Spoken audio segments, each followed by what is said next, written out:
Don't judge the mess. It's giving me anxiety too. Big time. We may never recover from this mess. In my old Kentucky home, good night. Weep no more, my lady. Oh, weep no more today. We will sing one song for my old Kentucky home, for my old Kentucky home far away.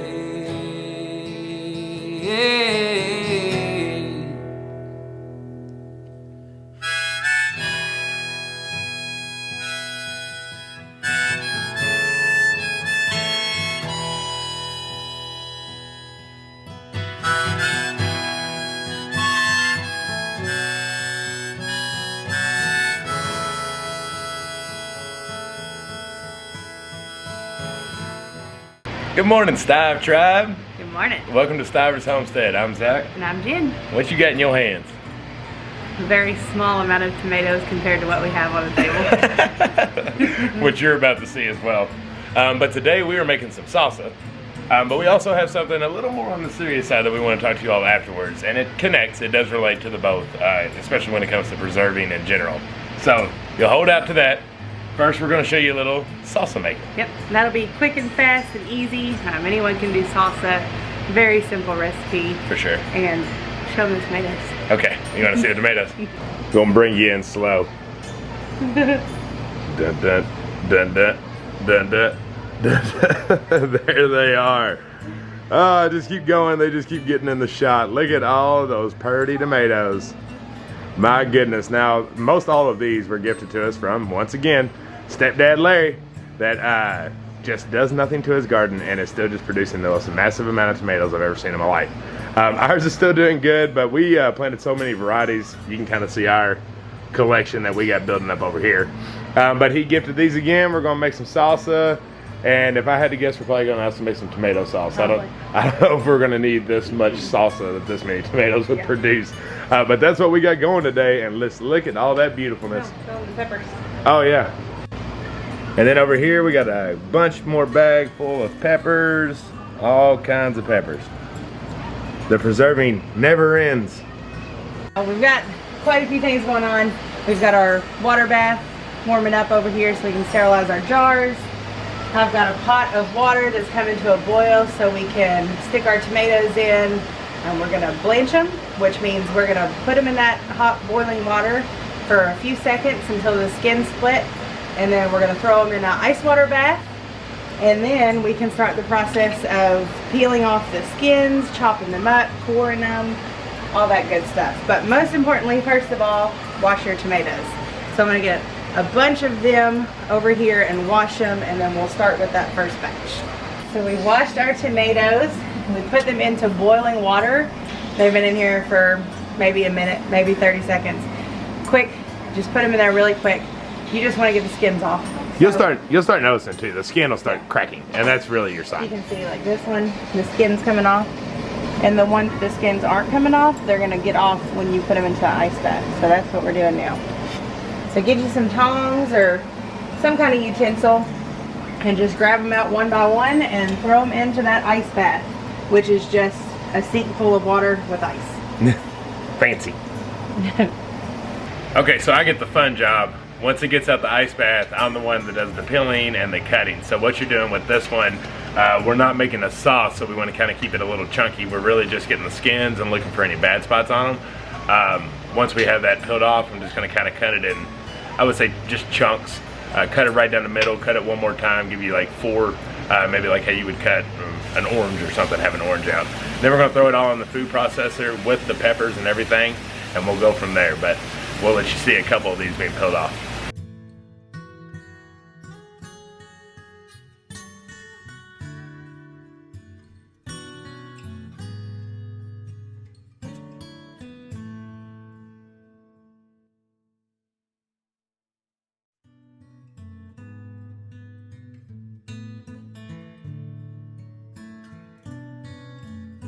we got a lot of things going. So while we're doing the tomatoes, because those kind of, I'm ahead of the game, I'm getting them before they're completely ready. So I'm going ahead and starting to chop up all of our peppers.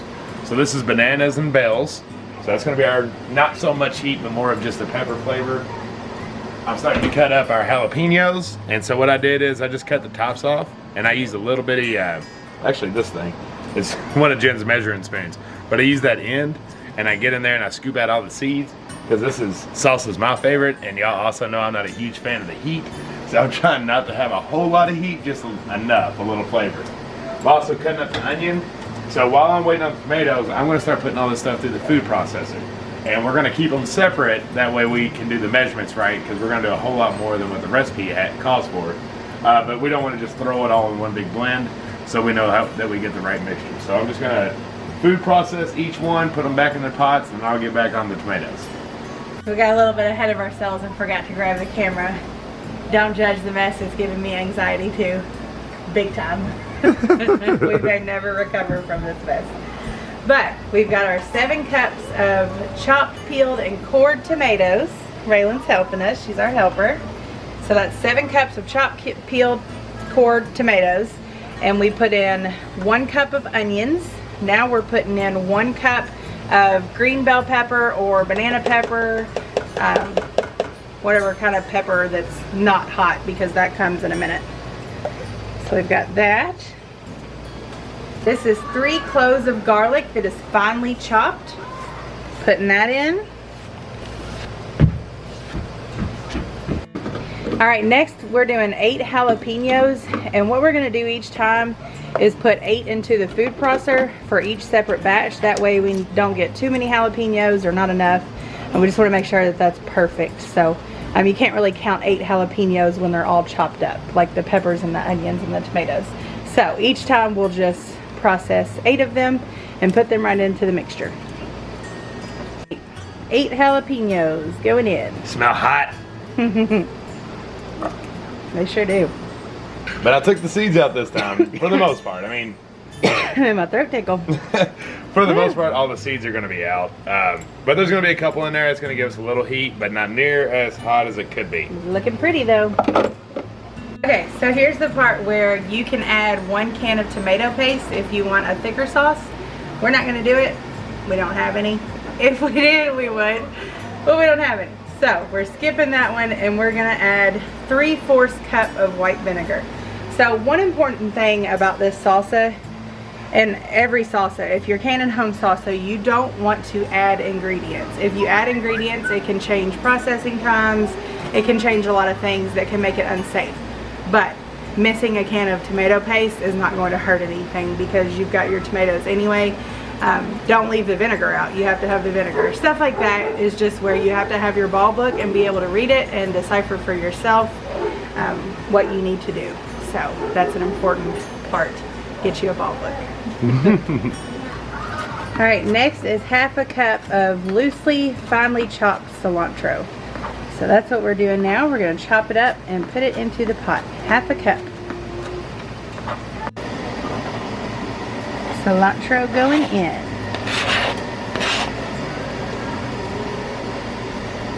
Looks like salsa. All right, last but not least is 1/2 teaspoon of ground cumin.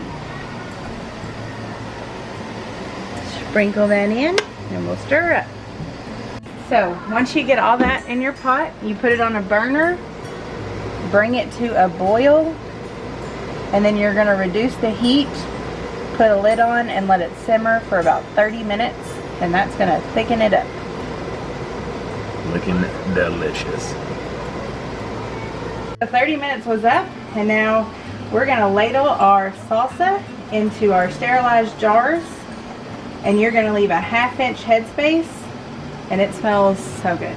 I can't get over how good it smells. It smells amazing. The cilantro really makes it. Which you're either a friend or a foe to cilantro. We love cilantro. A lot of people don't. I can't have salsa without cilantro. Gosh, they look good and they smell so good. I'm so happy. Alright, so that recipe was right. Most of the time you have a recipe that gives you 1 over or 1 less, but it was exactly 5 pints. So that's awesome. So like I said, this is the recipe out of the Ball canning book. It's the summer fresh, fresh vegetable salsa. So if you get you a Ball book, you can make the exact same recipe. It is super yummy. We're gonna keep a little bit out and just eat with some chips. And now what I'm doing is I've got white vinegar on this paper towel and I'm wiping on my rims, making sure nothing's left. Don't want to leave any residue so they could rust or make a false seal. And then we're gonna put our tops on and we're gonna put them in our water bath. And these things, I just can't get over the smell. It's I'm so ready good. to eat them. Goodness gracious, that looks good. And you know what? I don't think I would put tomato paste. Now, it depends on how you are. If you're a thick salsa or more liquidy, I like the liquidy. For two reasons. One, if it's thicker, it seems like you get way too much on a chip, and the next thing you know, that jar is gone pronto. When it's a little more liquidy, it lasts a little bit longer to me, and I like it that way. So, I'm happy we didn't have it. Alright, put your little seals on.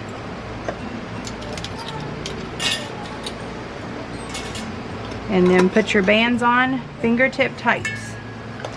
I basically am not allowed to do this because Yeah. I usually go too tight. Most of the time that means, I'm not trying to sound bad, but it's woman, not man strength. You don't want a man coming in putting it on as tight as it goes. What that does, that'll cause like a buckle, right? Yep, And it'll buckle. Yeah, it'll make the seal buckle. So, there they are. They're ready for some wet bathing. Y'all, send help. She has got me slaving today. Goodness gracious. So, we got the jars filled up, and now it's time to get all the jars in the wet bath so we can get at least the first batch going.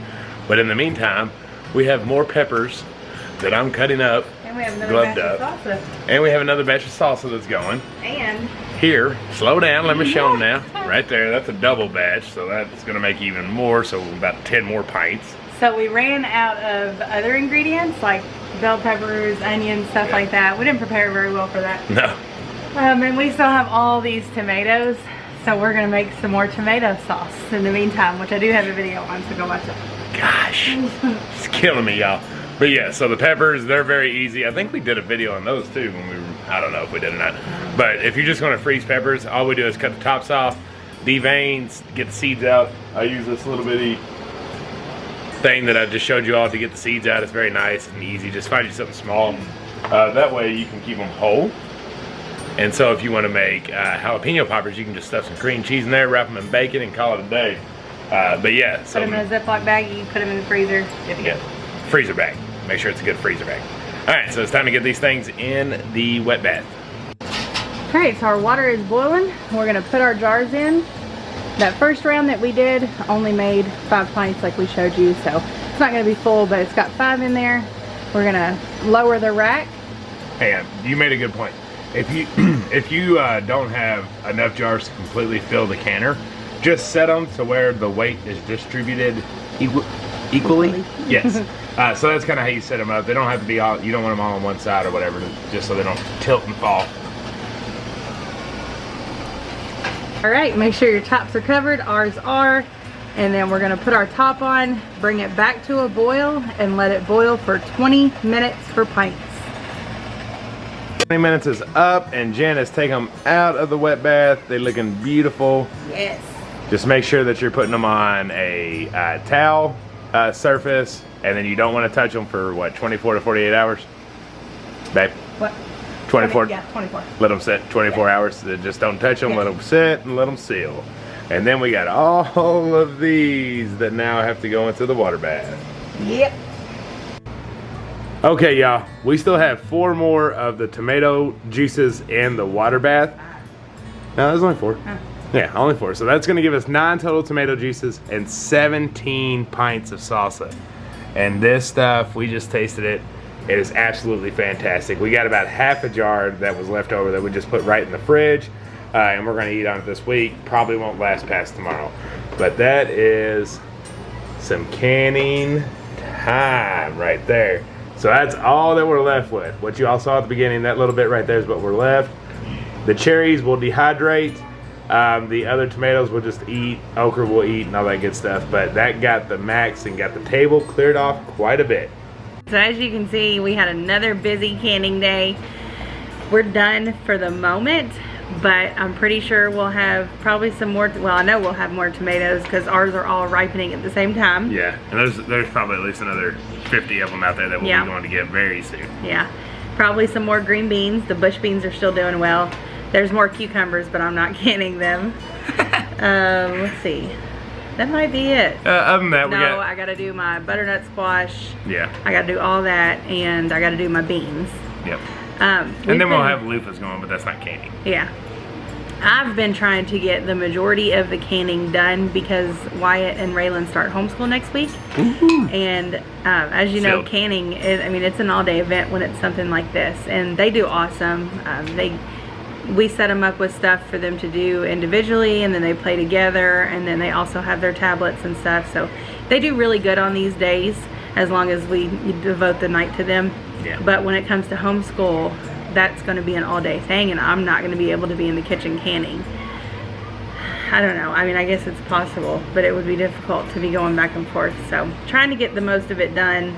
It would be okay if it was like one round. Yeah. Not 17 jars of salsa, 9 jars of tomatoes, 4 bags of jalapenos. Yeah. Yeah. So that's what we've been trying to do and been working on. I did open my pepper jelly yesterday. I opened one of them, or Friday, and it was so amazing. But I don't know how I lived this long without eating pepper jelly. If you haven't tried it, watch our video that we did on the recipe and canning it, and it is just so good. We had a lot of people over this weekend, and everybody loved it. Everybody wants to take a jar home, so yeah. So it's yummy. It's a little on the extra spicy side if you just eat it by itself. But you get a Ritz crackers, throw a little cream cheese on it, and a little pepper jelly. And that sweet mixed with the spicy is fantastic, and you will not regret it. So you're going to be good to go there. Yeah. Definitely watch that video if you're interested in making it, because you will not regret making that for sure. Yeah. Okay, so we mentioned earlier at the beginning of this video that we had something a little more on the serious side to talk about.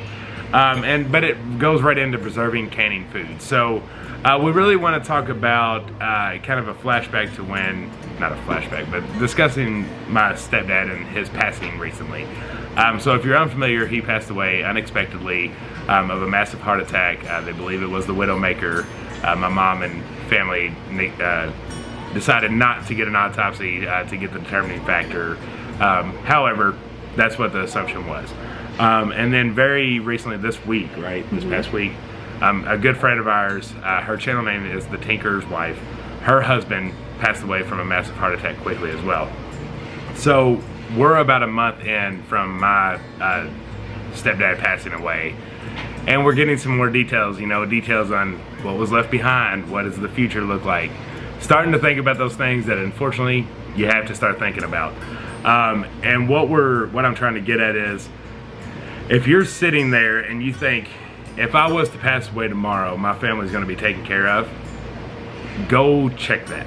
Go double check and go make sure. Gary had a little, he didn't leave a lot. So now we're in a situation to where we're, with my mother, trying to figure out what's gonna be the best case scenario for our family. And I apologize for being a little bit vague, just because it is so, what are we gonna do kind of situation. But those details are gonna be coming. But basically what I'm meaning is, if you were to pass away at the age of 50, do you think that your house will be paid off? All your bills will be paid off? And that your spouse will be able to survive the rest of their life with their current job? If the answer to that is no, then you need to go try to figure out how to make that better. So if you aren't 100% sure, like for myself, I know if I was to pass away tomorrow, I've gotten enough to where her and the kids can pay this off and buy them whatever they need to. Now, the thing is, I'm not even comfortable with that. Like, I know they could go ahead and pay for a house and have it completely paid off, whatever it is that they want to do, but she's gonna have to go back to work at where I stand right now. And I don't want that necessarily to happen, especially immediately. I don't want her to have to be thinking that in the first year, in the second year. I want to buy her time to figure something out, and that's kind of the whole goal of life insurance and different things in that line. So basically what we're getting at is, when I say we, I'm talking us and my mother, because if you watched our journey, we're all on the same land. So and Grace and Bradley. and Grace and Bradley. So what happens to one really happens to everyone, because we're all joined together in the situation. We're going to be put into a position to where my mom and us are starting to think about what is that long term. She's got a little, she ain't got a lot. What do we need to do to make sure that she is taken care of for the rest of her life? Because ultimately, that's what we want to do for her, because they've done so much for us. She wasn't the main breadwinner in the family, so that's obviously something that hurts in this situation, on top of losing losing him. That's an understatement. So what are we gonna do? We have a plan.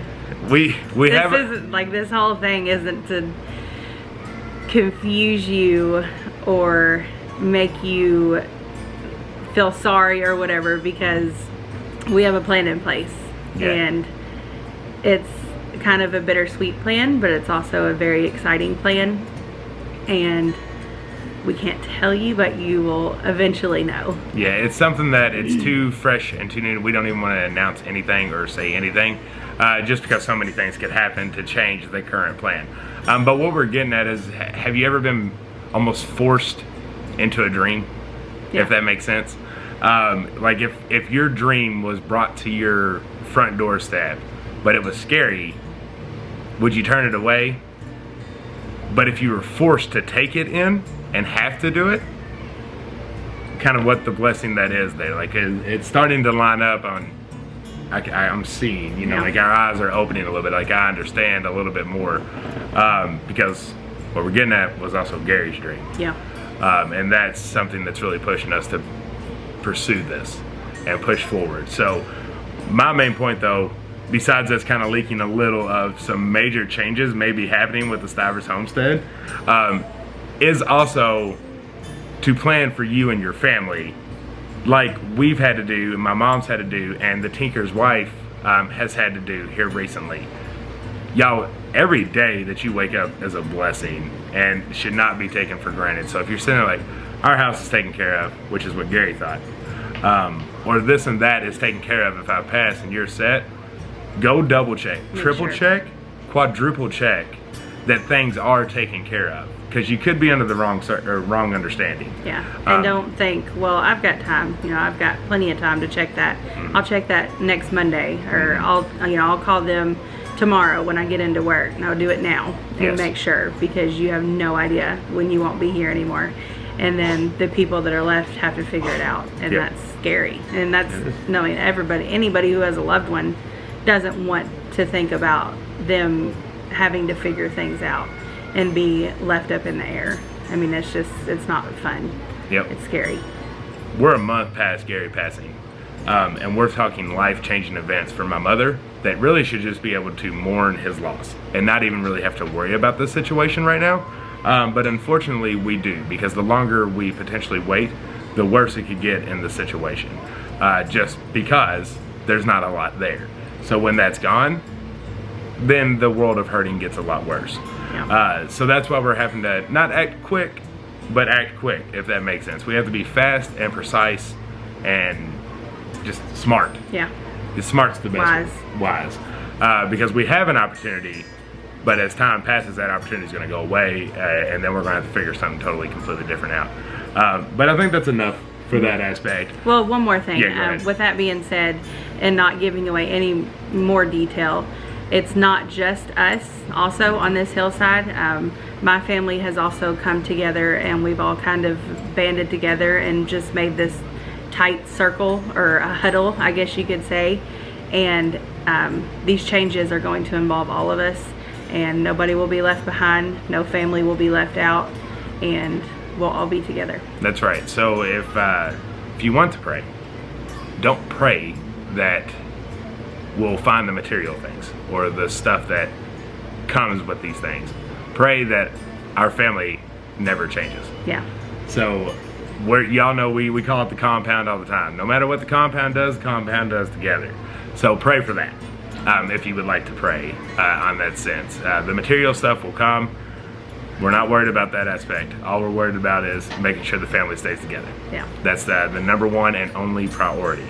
So yes, two things there. Life-changing stuff for the Stivers homestead today. after you watch this video or right after you heard the words come out of our mouth, go check your life insurance plan. Go check your house plans and different stuff and make sure they're, I forget what it's called, but if someone was to pass, there's clauses that you can pay for. Write out a will. Yeah, that can cover Go this to stuff. a lawyer, get their help. Yes. Let them help you make a will, let them help you sign it, let them notarize it or whatever you have to do, and make sure that every step is in place. Yep, it's an awkward thing to talk about while you're living sometimes, but it's more awkward for the people that are left behind when you didn't do that. Yeah. That's what we're truly finding out. So please make sure you check yourself and that you have you and your family together and set for that dreaded day that when it comes. Hopefully it's when we're all 100 and something years old and it's perfectly fine, but it could also be tomorrow. Yeah. Or tonight. Not the kind of motivation we wanted to talk to you about today, but that's our motivational speech to you today. But the thing that we do is It's real life we stuff. give you life experiences, whether it's in the garden, whether it's in the kitchen, or it's in life. And today's a life experience that we want to make sure to share with you all. And sometimes you just need the reminder. Yeah. Because I know we're facing it. And again, please also pray for the Tinker's wife. She's a great friend. She's been following our channel. She's part of the Stive tribe for sure. And it felt like deja vu when I saw her post it, because it was exactly the same scenario it felt like that happened to our stepdad here. So I think that's it for the today. Today. But I forgot how it was connected to preserving. Oh my goodness, Ellie's ear just popped up and I thought it was a mouse and my heart sank into my stomach. I almost threw up. Hi. Hi, Ray. Say hi. Hey, go over there. Say bye. Bye. I forgot how I said I was going to connect it to preserving. Now, obviously, money and all this big stuff is stuff that you can plan for. However, all this preserving, if say everything hit the fan and we lost a lot of stuff, we have food. We do. And I would guarantee that Jan and I have preserved enough that would probably get, I mean, we might get tired of pepper jelly and tomato sauce, but we wouldn't be hungry for a year. That's right. You want to say hi to? Bye. All right. Okay, y'all, but that's how I want to connect to preserving. So you got to see a lot more canning, a lot more preserving. Stand by for changes. It's not that we want to hold it from you and not just say it right now, but we got to make sure some things get a little more concrete before we pass that around. But thank you all for listening. Thank you all for watching. We love y'all. Until the next one. Bye. Bye.